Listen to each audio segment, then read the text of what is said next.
Mau tahu gaya belajar anak generasi Z? Mau tahu gaya bagaimana anak mengisi pikirannya, mengisi hatinya, mengisi kemampuannya anak-anak sekarang?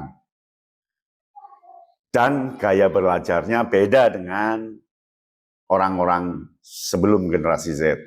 Gaya belajarnya sangat beda dengan orang-orang tua. Dan dia punya karakter sendiri, punya ciri sendiri, punya gaya sendiri dalam belajar. Audio Jungle. Audio Jungle. Assalamualaikum warahmatullahi wabarakatuh. Anak generasi Z itu memang memberi warna tersendiri bagi dunia. Dan dia punya gaya belajar sendiri yang berbeda gayanya dengan anak-anak generasi sebelumnya. Beda dengan gaya belajar gurunya, beda dengan gaya belajar orang tuanya, beda gaya belajar dengan paman dan tantenya. Karena dia punya gaya sendiri. Mengapa seperti itu? Karena alam sudah membentuk generasi Z, sudah tidak mengenal yang lama dan memakai hal yang baru. Contoh, dia sudah tidak kenal kompor untuk masak, dandang untuk masak, tapi dia langsung mejijer. Dia tidak pernah mencuci dengan tangan, tapi langsung laundry. Dia tidak pernah bagaimana naik sepeda kereta angin, tapi langsung sepeda motor. Dan bagaimana seterusnya. Itulah warna generasi Z, warna yang masuk ke dunia, temuan-temuan yang sudah maksimal sampai sekarang, sehingga punya gaya belajar sendiri. Seperti apa gaya belajar anak generasi Z?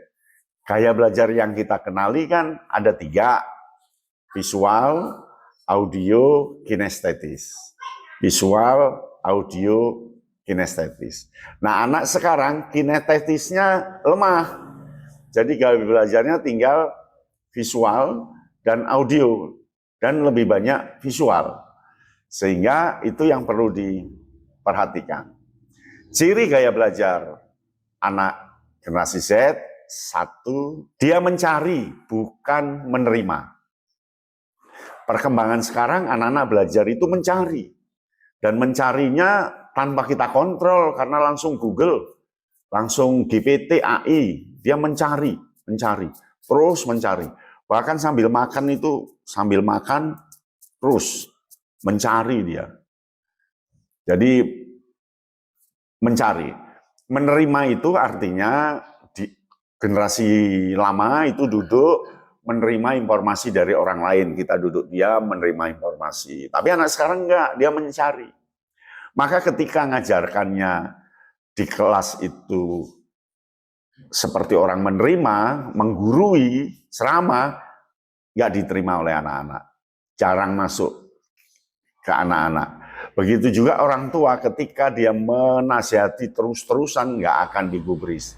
Karena anak itu mencari. Maka cara mengajarnya ya cara mengajar mencari.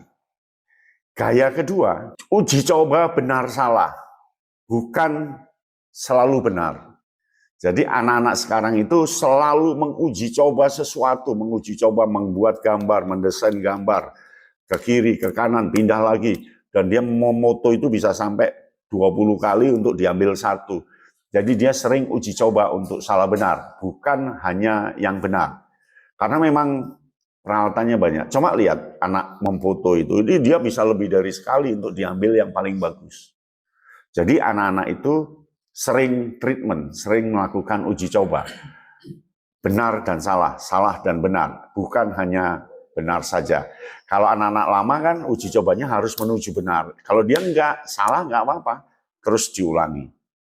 Gaya ketiga anak generasi Z itu cepat meliterasi, tidak perlahan-lahan. Jadi ketika meliterasi itu punya kecepatan tinggi dibanding dengan orang sebelumnya, tidak perlahan-lahan. Kalau kita kan belajar itu perlahan-lahan dari bab 1 ke bab 2, bab 3. Anak sekarang enggak, langsung ke intinya apa. Dan dia literasinya sangat tinggi. Gaya bacanya sambil makan aja bisa, ngetik itu bisa dengan 2 tangan begitu ya, dengan 4 tangan begitu di HP. Kalau kita kan hanya 1. Mereka langsung cepat sekali. Jadi literasinya sangat cepat. Oleh karena itu orang tua, guru harus paham bagaimana memanfaatkan kecepatan itu untuk prestasi anak. Yang keempat, anak generasi Z itu inginnya banyak sekaligus, bukan sedikit tapi bertahap. Kalau orang dulu kan berakit-rakit ke hulu, berenang-renang ke tepian, bersakit-sakit dahulu, bersenang-senang kemudian. Enggak, kalau anak generasi Z langsung bersenang-senang. Langsung pengennya dapat informasi yang banyak, bukan sedikit demi sedikit. Maka kalau guru di kelas, orang tua di rumah harus mampu menyesuaikan bagaimana anak dalam sekian waktu bisa memperoleh yang banyak. Ketika diajak wisata, dia langsung memperoleh banyak dibanding orang tua yang tahap demi tahap. Selanjutnya yang kelima, anak generasi Z itu rutin meramban.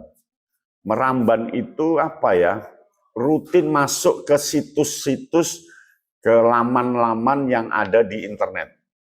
Ya, dia cepat sekali jadi jarang, dia sedikit. Ketika waktu yang sama dia bisa memperoleh sekitar 50 alamat yang terdesain dengan bagus. Karena memang pegangannya adalah dunia digital. Jadi dia cepat meramban. Tidak lambat informasi ini besok, enggak, sekaligus dia cepat langsung copy, langsung di-copy, langsung disalin dan seterusnya. Itulah anak generasi Z. Nah, yang keenam anak generasi Z ini sering tidak puas. Bukan harus puas. Jadi sering tidak puas terhadap sesuatu. Sehingga selalu ada perubahan. Anak generasi Z, dia cepat puas. Ya. Dan tidak harus puas. Begitu. Nah, maka orang tua harus paham betul, guru harus paham betul bahwa anak ini tingkat kepuasannya bisa ganti-ganti. Bisa puas, enggak begitu. Nah, yang ketujuh, anak zaman sekarang itu yang penting isinya bukan orangnya. Jadi dia tidak kenal siapa tokohnya, tapi tahu isinya. Dia tidak kenal siapa pembuatnya, tapi tahu isinya. Dia tidak penting penemunya, tidak penting tokohnya, yang penting isinya. Dia tidak penting nama gurunya, yang penting apa yang diajarkannya. Jadi anak generasi Z itu seperti itu. Nah, yang terakhir, anak generasi Z itu dia punya idola, meskipun idolanya di dunia maya. Jadi sosok idola bukan tan kenal, bukan tidak kenal. Jadi dia kenal banget dengan idola. Contohnya K-pop atau Korea ya, drama Korea, drama Cina. Dia tahu betul tuh nama-namanya dan menjadi penggemar. Sepak bola, apa begitu dia menjadi penggemar. Nah, itulah gaya belajar anak generasi Z. Gaya belajarnya memang audio visual, tetapi cara belajarnya sudah beda. Maka kita harus menyesuaikan gaya belajar mereka. Demikian, salam Kayana Bintang.